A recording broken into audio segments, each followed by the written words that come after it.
और हमारी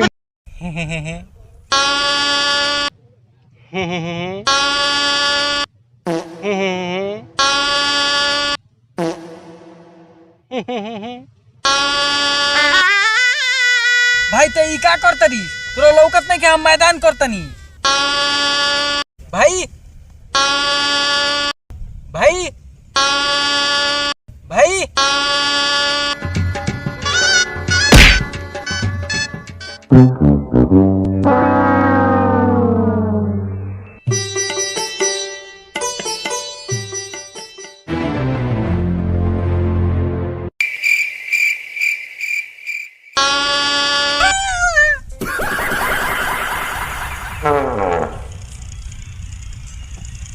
भाई कौन हरे सर मोर बोल के खेतों में डाबा ले जात है। अरे राहुल भैया हम कलुआ के भाई छोटका पुलुआ हैं।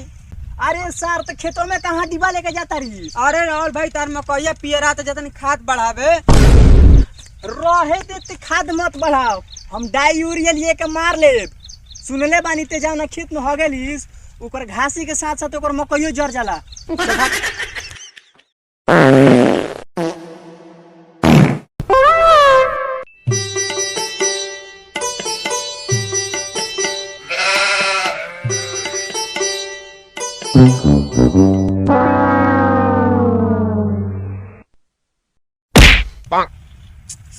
अरे साला मिस हो गइल रे, दूसर मारतानी।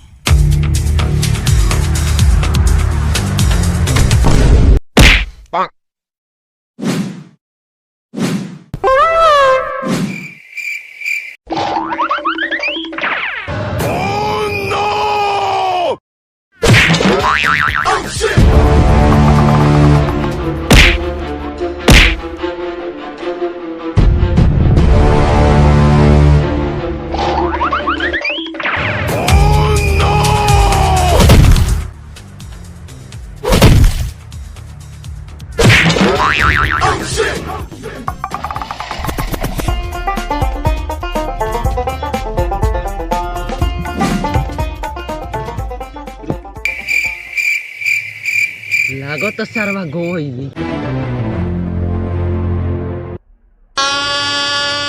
अरे बाप रे सरवा फिर आ गई। हेलो फ्रेंड्स, जो लोग हमारे चैनल पे नए हैं प्लीज सब्सक्राइब कर लें और घंटा जरूर दबाइएगा।